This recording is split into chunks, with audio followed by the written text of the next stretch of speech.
So I was labbing Idle Showdown the other day, and I noticed a weird interaction with Akirose's projectile. They all seem to follow some sort of rule set, but they're not exactly consistent.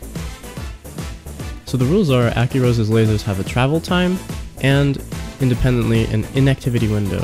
When firing a laser, Akirose cannot perform any other actions until the projectile despawns, or the projectile interacts with the opponent, whether it be on block or on hit. If the laser interacts with the opponent, Akirose is allowed to perform actions, however she cannot fire another laser until the first laser has already left the screen. Because of this, when L laser is blocked, you can call M Mukirose faster than you can call another L laser. With that in mind, you'd probably expect her tightest full screen zoning string to be L laser, M Mukirose, L laser, and then repeat, right? Well, it's not that simple. Ignoring her inactivity window, the closer Akirose is to the edge of the screen, the faster she should be able to call her next laser. This means that if the opponent didn't interact with it, L laser and H laser would be spammable the closer you are to the corner.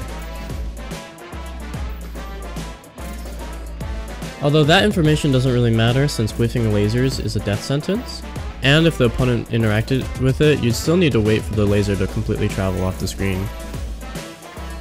Which is still faster the closer you are to the corner, but I wouldn't exactly call that spammable. Now that we've pointed out the rules, let's look how M laser just doesn't care. When the opponent blocks 236M, it does not need to leave the screen before you can use it again. In other words, while the last beam was still traveling, you can call another one as long as it touched the opponent.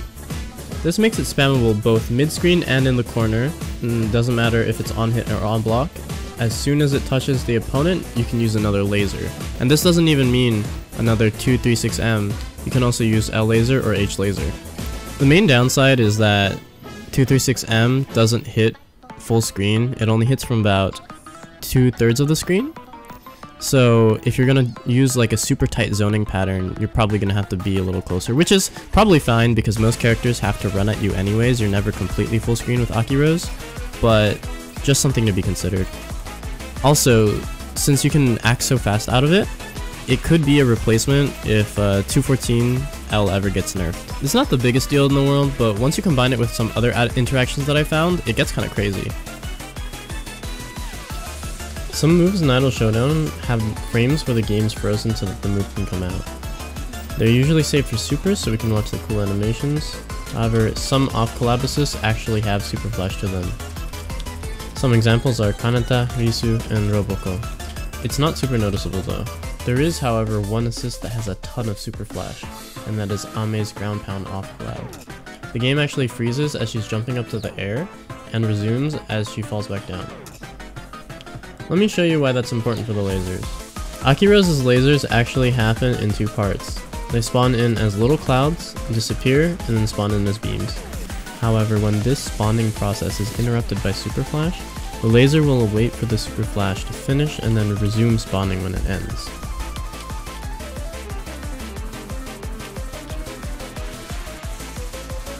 Not only that, but using an off collab before the laser spawns allows you to skip the inactivity window and perform actions, whereas before you had to wait for the beam to despawn. If you have an assist with very long super flash like Ame's ground pound, this allows you to stagger your lasers long enough to follow up on your pressure.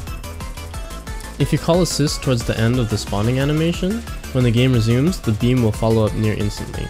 This is good for hit confirming. Likewise, if you call assist while the cloud is beginning to spawn, there will be a gap between the assist hitting and the beam. This is good for pressure and mix-ups.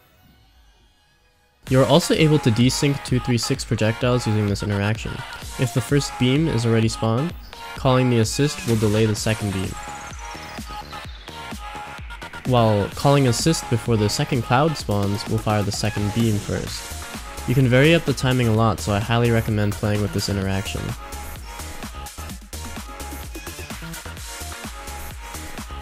I haven't made a 3/4 screen 50-50 with this leading into an airstream punish. Personally, I don't like how inconsistent the rules to Aki's lasers are. I feel like the lasers should all either function like 236M, or make 236M function like all the other lasers. Of course, I'd prefer the buff to the other lasers since her projectiles is not what I'm making a bust right now. It's definitely her teleports and maybe even her hook. But I wouldn't really be too upset if 236M got touched.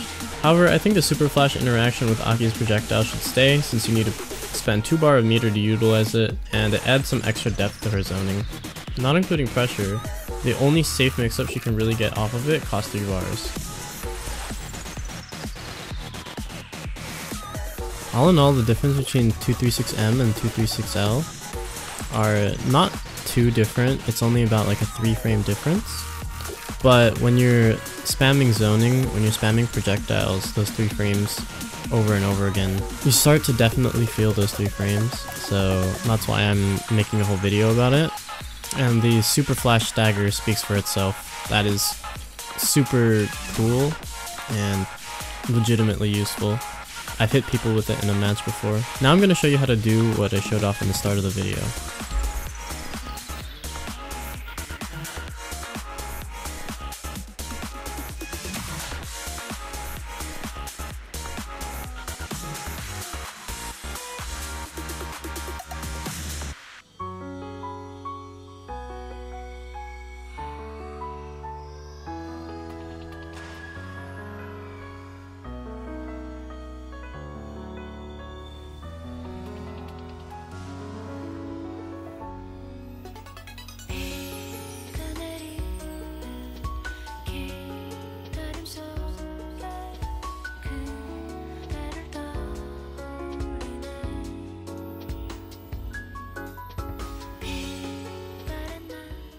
Damn, that was Skullgirls as fuck.